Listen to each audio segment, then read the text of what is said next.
ખાટુ શ્યામ જ આપણું નામ આવે ત્યારે સીધો વિચાર રાજસ્થાન પહોંચે છે. પણ જો તમે રાજસ્થાન નહીં જઈ શકતા હોય તો સુરતની આજુબાજુ રહેતા હોય તો તમને મસ્ત એક ખાટુ શ્યામનું મંદિર બતાવું છું, જે સુરતની અંદર વેસુ છે અને વેસુની અંદર આ શ્યામ મંદિર આવેલું છે. તો મિત્રો આપણે આવી ગયા છે ફાઇનલ વેસુની અંદર શ્યામ મંદિર છે ત્યાં, અને શ્યામ મંદિરનો મેન ગેટ છે. અમારા નિલેશભાઈ અને મારા માસીનો છોકરો બંને હંકાતે છે. સામે એક્ઝેક્ટ શ્યામ સર્કલ છે વેસુ હાઈવે ઉપર, અને સર્કલની બાજુમાં શ્યામ મંદિર ની શરૂઆત અમે કરી છે શ્યામ મંદિરથી, અને આ શ્યામ મંદિર જોવાનું છે.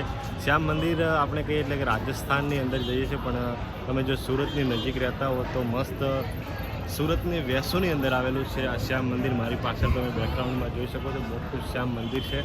તો બસ ચલો આપણે પૂરું મંદિર જોઈએ. મેન ગેટ છે ને, ગેટથી અંદર કરી એટલે સીધા જવાનું છે લાઇનમાં થઈ, અને પછી ઓલી બાજુથી ઉપર આવવાનું છે. શ્યામ મંદિર વાઇટ, હા તો ભાઈ પેલો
શ્યામ મંદિરના અમે દર્શન કર્યા છે. લાઈન બહુ છે, પેલું શ્યામ મંદિર છે. અમે અત્યારે શ્યામ મંદિરની અંદર છે.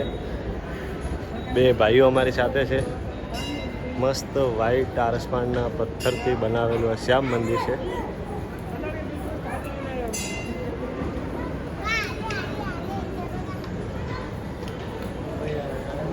જો આજે રવિવાર છે અને 3:30 થી 4 વાગ્યા છે, અને ભક્તો કેટલા આવે છે તો હજુ સાંજ પડશે એટલે લગભગ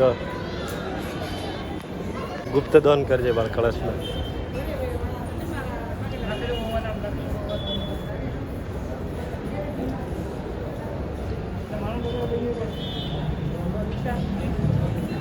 તો શ્યામ બાબાના દર્શન કર્યા ને હવે સીધા જઈએ બહારની તરફ.